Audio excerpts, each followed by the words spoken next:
పరిశుద్ధ నామమునకు మహిమ కలుగును గాక. ఆమెన్. ఈ అరుణోదయాన్నే దేవుని సన్నిధికి చేరి వచ్చిన మీ అందరికీ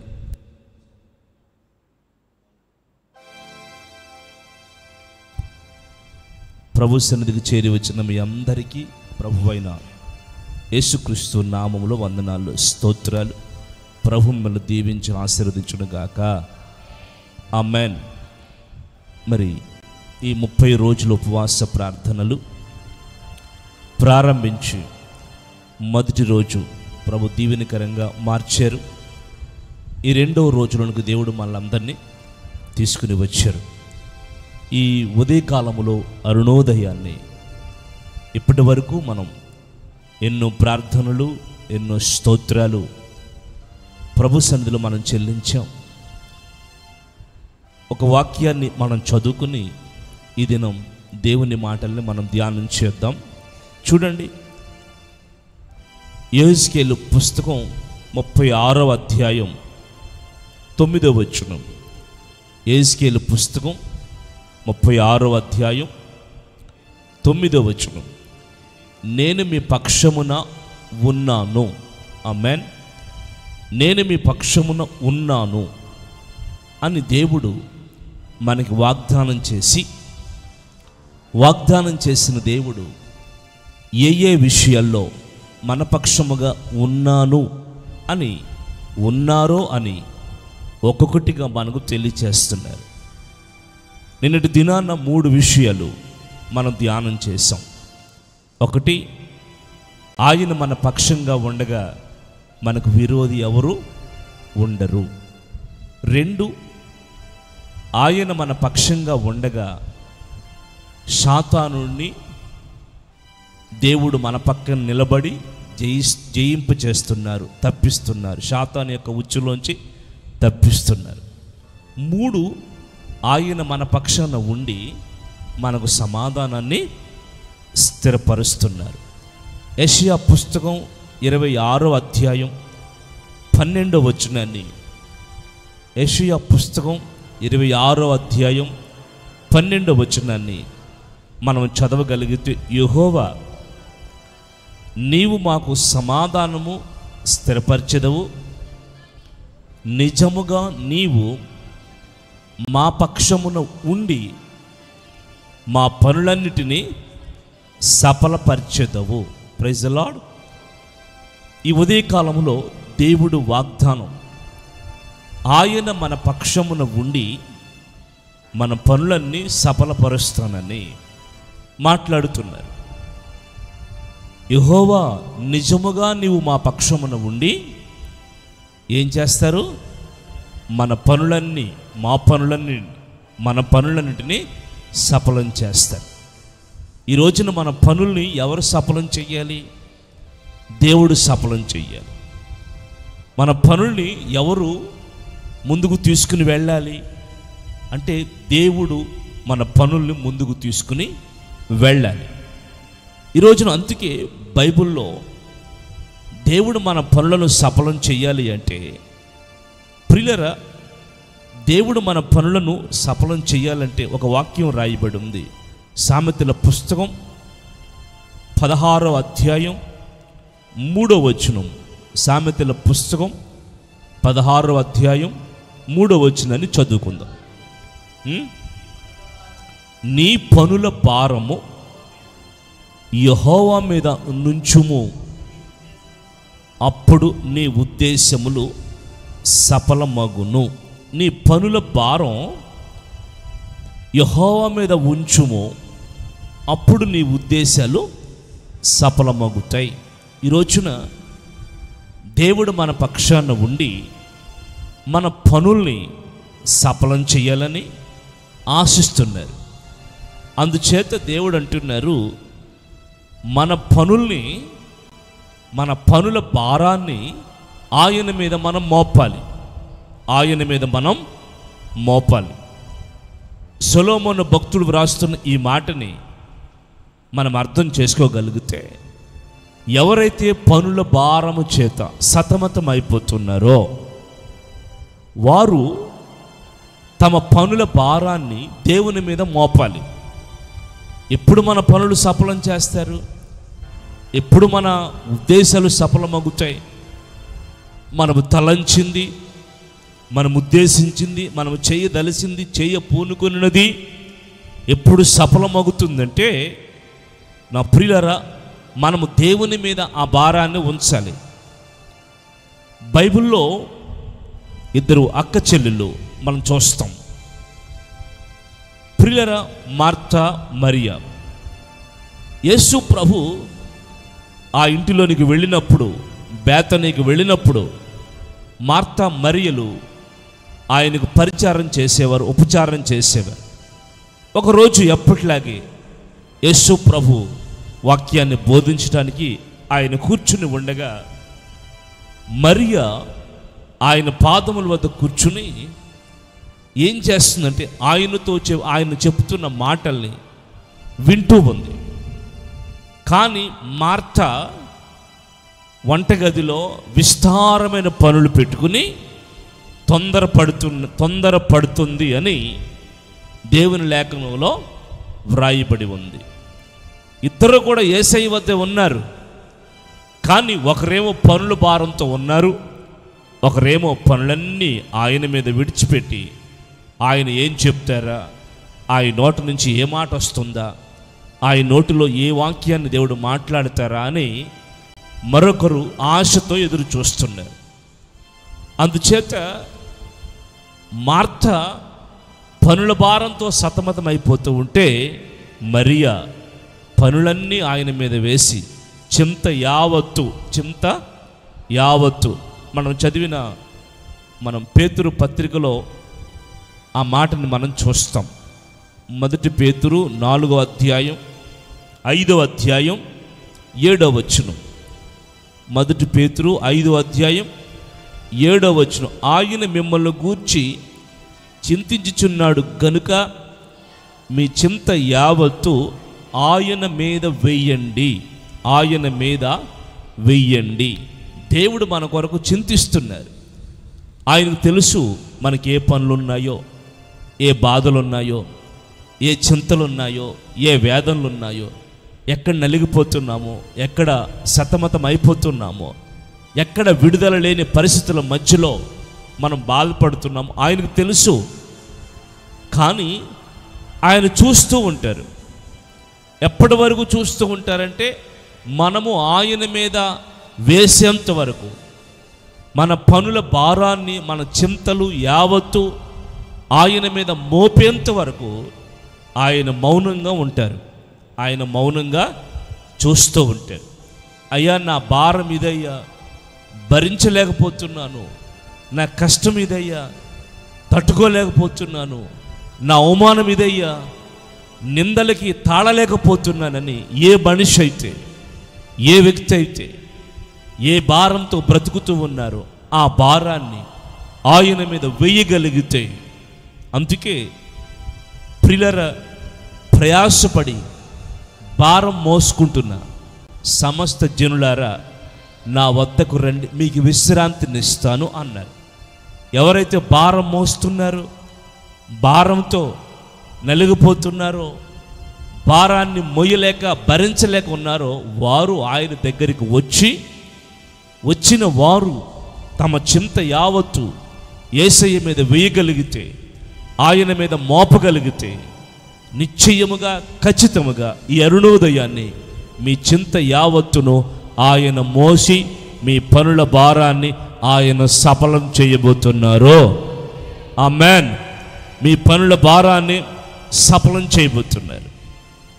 ప్రియులారా, ఆదికాండం 24వ అధ్యాయంలో ఒక సంభవం జరిగింది. ఆదికాండం 24వ అధ్యాయంలో ఒక సంభవం జరిగింది. అబ్రహాము తన కుమారుడైన ఇస్సాకునకు వివాహం చేయవలసిన సమయం వచ్చినప్పుడు, ప్రియులారా, అబ్రహాము యొక్క ప్రధానమైన దాసుడు, ప్రధానమైన పనివాడు ఎలియాజర్ను పిలిచి చెప్తూ ఉన్నారు. ఏమనంటే, ప్రియులారా, నీవు నా స్వజనుల వద్దకు వెళ్ళి నా కుమారుడికి తగిన సంబంధమును మీరు ఏర్పాటు చేసి తీసుకురావాలి అని చెప్తున్నారు. అబ్రహాము ఇప్పుడు ఆదికాండం 12వ అధ్యాయంలో తన బంధువుల వద్ద నుండి, తన తల్లిదండ్రుల వద్ద నుండి అందరిని వదిలి దేవుడు పిలిచిన చోటికి వచ్చేశారు. ఇక ఆ 12వ అధ్యాయం మొదలుకొని మరలా ఎప్పుడు అబ్రహాము తన పితరుల వద్దకు కానీ, అనగా తన వదిలి వచ్చిన బంధువుల వద్దకు కానీ, తన కుటుంబ సభ్యుల వద్దకు కానీ, తన ఊరి వారి వద్దకు కానీ మరలా వెళ్ళినట్టు బైబిల్లో ఎక్కడ వ్రాయబడి ఉండదు, వెళ్ళలేదు కూడా.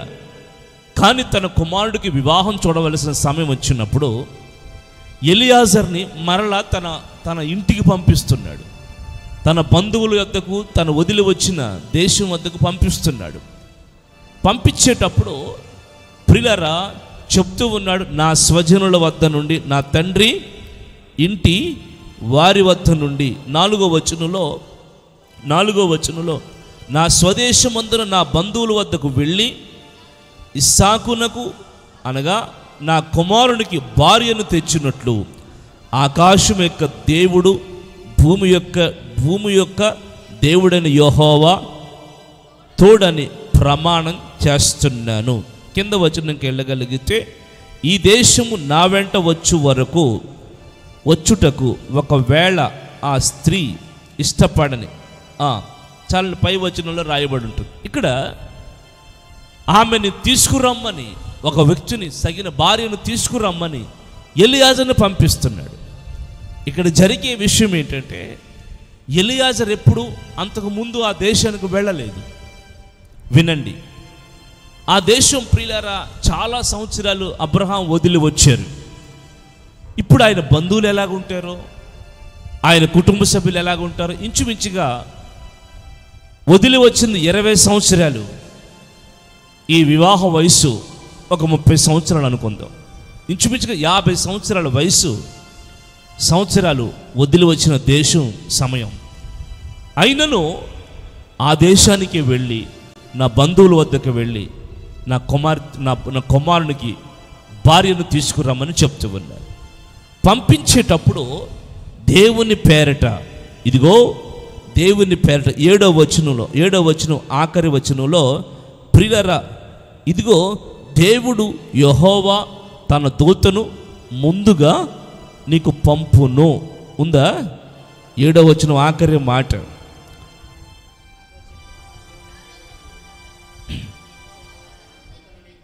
అది తన దూతను మీకు ముందుగా పంపును. చూడండి, ఎప్పుడు ఎలియాజరుకు ముందుగా దేవుడు తన దూతని పంపుతాడంట. ఎందుకు పంపుతున్నాడు దూతని అంటే, అబ్రహాము తన కుమారుడికి వివాహం చూడవలసిన సమయం వచ్చినప్పుడు ఆ భారం ఎవరి మీద మోపారు అంటే దేవుని మీద మోపారు. ఆమేన్. ఇప్పుడంటే వాట్సాప్లు, యూట్యూబ్లు, ఫోన్లు, ఫేస్బుక్లు వచ్చేసి ముందే డిసైడ్ అయిపోతున్నారు ఎక్కడికి వెళ్ళాలో ఏంటో. కానీ ఆ రోజుల్లో ఏమీ లేవు. దేవుని మీద ఆనుకుని, దేవుని మీద ఆధారపడి, దేవుడే ఈ కార్యాన్ని సఫలం చేయాలి అనే విశ్వాసంతో ప్రార్థన చేసి దేవునికి అప్పగిస్తున్నాడు. అర్థమైందండి? ఈ రోజుల్లో కూడా మన దగ్గర ఎన్నున్నా, ఎన్ని అవకాశాలున్నా, ఎన్ని మార్గాలున్నా, దేవుడు తెరిచే మార్గమే స్థిరమైన మార్గం. దేవుడు తెరిచిన కార్యమే స్థిరమైన కార్యం. దేవుడు సఫలం చేసిన కార్యమే అది స్థిరస్థాయిగా నిలుస్తుంది. అందుకే అబ్రహాము తన దాసుని పంపే ముందు ప్రార్థన చేసి అప్పగిస్తూ, ఇదిగో నువ్వు వెళ్ళు, నీకంటే ముందుగా తన దూతని దేవుడు పంపబోతున్నాడు, నీ కార్యాన్ని సఫలం చేయబోతున్నాడు. మనం చదవగలిగితే 12వ వచనంలో, నా యజమానుడు అబ్రహాము దేవుడైన యెహోవా నేను వచ్చిన కార్యమును త్వరలో సఫలము చేసి నా యజమానుడగు అబ్రహామునకు అనుగ్రహం చూపుము. కార్యం అంటే నేను వచ్చిన కార్యము త్వరలో సఫలం చేసి ఎలియాజరు కూడా ప్రియులారా ఎక్కడైతే అబ్రహాం పంపించారో ఆ దేశానికి వెళ్ళి ఆ ఊరికి వెళ్ళి దేవుని సన్నిధిలో ఆ ఊరి యొక్క గవినిలో ప్రారంభంలో మోకరించి ప్రార్థన చేస్తున్నాడు. నా యజమానుడు చెప్పిన ఊరికి వచ్చానయ్యా, ఇదే ఆ ఊరు. మరి నా యజమానుడు నీ మీద భారం మోపి నన్ను పంపి ఉన్నాడు గనుక నన్ను ఏ కార్యము నిమిత్తమైతే, ఏ పని నిమిత్తమైతే నన్ను పంపాడో ఆ పనిని నీవు సఫలము చేయుదువుగాక, నీవు సఫలము చేయుదువుగాక. నా యజమానుడి ఉద్దేశాలు ఏమైతే ఉన్నవో ఆ ఉద్దేశాలన్నీ నీవు సఫలము చేయుదువుగాక అని దేవుని సముఖంలో అబ్రహాము గారు ప్రార్థన చేశారు. ఎప్పుడైతే ఇలా ప్రార్థన చేశారో ఒక యవ్వన స్త్రీ ప్రియులారా నీళ్లు చేదుకొనడానికి, నీళ్లు తీసుకోవడానికి ఆ ఊరి బయటకు వచ్చింది. ఆమెతో అంటున్నాడు, అమ్మా నాకు దాహం వేస్తుంది. నాకే కాదు నా ఒంటెలకు కూడా దాహం వేస్తుంది. సుదూర ప్రయాణం చేసి వచ్చాం. నీవు నాకును నా ఒంటెలకును నీళ్లు చేది పొయ్యమనగా ఆమె ఆ మాటకి లోబడి వెనువెంటనే నీళ్లు చేది ఆయనకిచ్చిన ఒంటెలకిని ఆ యొక్క దాహాన్ని తీర్చింది. ఎప్పుడైతే ఆ దాహాన్ని తీర్చిందో ఎలియాజరు అనుకుంటున్నాడు, ఆ మనుష్యుడు ఆమెను తేరి చూచి, అది నోట్ చేసుకుని, తన ప్రయాణము యెహోవా సఫలము చేసునో లేదో తెలుసుకొనవలనని ఊరకుండా ఉన్నాడు. చూడండి, ఆ మనిషిని చూడగానే దేవుని కార్యం సఫలం అవడం మొదలుపెట్టింది.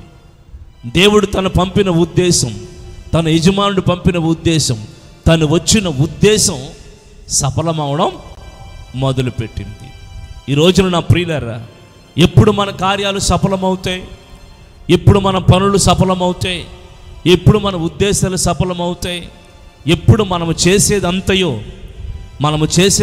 1వ కీర్తన 3వ వచనం ప్రకారముగా మనము చేసేదంతయు ఎప్పుడు సఫలమవుతుంది అంటే, మనము మన పనుల భారాన్ని ఏం చెయ్యాలి? మనము మన పనుల భారాన్ని ఏం చెయ్యాలి? ఆయన మీద మోపాలి, ఆయన మీద మోపాలి. మన చింత యావత్తు ఆయన మీద వెయ్యాలి. ఈ ఉదయకాలంలో నా ప్రియులారా, దేవుని సన్నిధిలో ఉపవాస ప్రార్థనలో 2వ రోజు ఈ అరుణోదయ స్తోత్ర ప్రార్థనలో చేరిన మనందరి పనుల భారాన్ని, ప్రియులారా కార్యముల భారాన్ని దేవుడు నిశ్చయముగా సఫలపరచునుగాక. యెహోవా నీవు మా పక్షమున ఉండి మా పనులన్నీ నువ్వేం చేస్తున్నావు? సఫలం చేస్తున్నావు. మన పక్షాన దేవుడు అంటండి ఈ ఉదయకాలంలో సెలవిస్తున్నారు, వాగ్దానం చేస్తున్నారు, మన పనులన్నీ సఫలము చేయబోతూ ఉన్నారు. మన పనులు సఫలమగునుగాక, మన ఉద్దేశాలు సఫలమగునుగాక, మన కార్యములన్నీ దేవుడు నెరవేర్చును గాక. అబ్రహాము జీవితంలో దేవుడు తన కార్యాన్ని సఫలం చేశారు. ఎలియాజరు తిరిగి వచ్చేటప్పుడు నా ప్రియులారా ఒంటరిగా రావట్లేదు. ఇస్సాకు కనులెత్తి చూచినప్పుడు అబ్రహాము చెప్పినట్టుగా ప్రియులారా ఒక చక్కటి రూపవతి గుణవతి అయిన చక్కటి అందము కలిగిన స్త్రీ ఎలియాజరు వెంట వస్తుంది. ఎలియాజరు వెంట వస్తూ ఉంది. ఇస్సాకు అనుకుంటున్నాడు, నా తండ్రి పంపిన కార్యాన్ని నా దేవుడు సఫలం చేశాడు, నా ఉద్దేశములు నా దేవుడు సఫలం చేశాడు. ఈ రోజున మన ఉద్దేశాలు ఎవరు సఫలం చేయాలి? దేవుడు సఫలం చేయాలి. మన కార్యములు ఎవరు సఫలం చేయాలి? దేవుడు సఫలం చేయాలి. ఎప్పుడు చేస్తారు? మన పనులు, మన ఉద్దేశాలు, మన కార్యములు ఆయన మీద మోపినప్పుడు ఖచ్చితంగా దేవుడు దాన్ని సఫలపరుస్తారు. 138వ కీర్తన 138వ కీర్తన 8వ వచనంలో ఆఖరిగా నేను చదివి ముగిస్తాను. చదవండి. 138:8 యెహోవా నా పక్షమున, చాలండి, కార్యము సఫలము చేయును. 138 ఎంత? 8 యెహోవా నా పక్షమున కార్యం సఫలము చేయును. యెహోవా నీ కృప నిరంతరము ఉండును, నీ చేతి కార్యములు విడిచిపెట్టకము. యెహోవా మన పక్షము నుండంటండి ఏం చేస్తున్నాడు? కార్యం సఫలం చేస్తున్నాడు. దావీదు పక్షంగా నిలవబడి ప్రియులారా కార్యం సఫలం చేస్తున్నాడు. ఎందుకంటే అబ్రహాము కాలానికి దావీదు కాలానికి కొన్ని వందల సంవత్సరాలు గ్యాప్ ఉంది. అయినను అబ్రహాము జీవితంలో ఏ కార్యములైతే సఫలం చేశాడో, సొలొమోను జీవితంలో ఏ కార్యములైతే సఫలం చేశాడో, అదే కార్యములు దావీదు జీవితంలో కూడా సఫలం చేస్తున్నాడు. ఎందుకంటే వాగ్దానం చేసిన దేవుడు నిన్న నేడు ఒక్కటే రీతిగా ఉన్నవాడు, ఆయన మారనివాడు, మార్పు లేనివాడు. అటువంటి యుగ యుగాలలో సజీవుడిగా నిలిచిన ఏకైక దేవుడు మనం ఆరాధిస్తున్న యేసయ్య. ఆయన ఈ ఉదయకాలం మనందరితో వాగ్దానం చేసి మాట్లాడుతున్నారు, మన కార్యములు సఫలము చేయునుగాక, మన పక్షమున ఉండి కార్యములు సఫలము చేయునుగాక, ఆయన మనతో ఉండి మన ఉద్దేశములు సఫలము చేయునుగాక. అందరూ లేచి నిలబడి చేతులు చాపి ప్రార్థన చేసుకుందాం. అందరం చేతులు చాపి ప్రార్థన చేసుకుందాం. అందరూ కూడా అడగండి, ప్రభు సన్నిధిలో ప్రార్థన చేయండి. నిశ్చయముగా ఈ దినం, ఈ శుభదినం, ఈ దిన ప్రారంభము నుండి దేవుడు తన కృప విశేషముగా విస్తారముగా మనడల దేవుడు కుమ్మరించి, దేవుడు తన కార్యములన్నీ, మన కార్యములన్నీ ఆయన మన పక్షమున ఉండి సఫలం చేయబోతూ ఉన్నారు. అడగండి, దేవుణ్ణి ప్రార్థన చేయండి.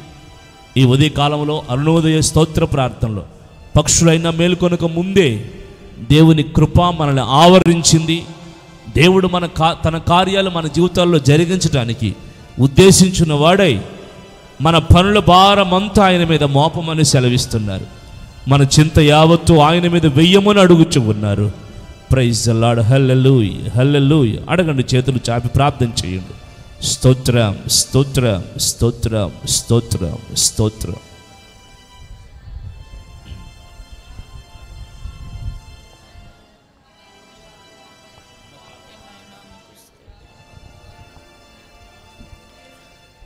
ప్రార్థన. స్తోత్రం, స్తోత్రం, స్తోత్రం, స్తోత్రం. పరిశుద్ధుడా, మహిమ కలిగిన తండ్రి, కృప కలిగిన దైవమా, జీవం కలిగిన దేవుడా, మీకు స్తోత్రాలు చెల్లించుకుంటున్నాం నాయన.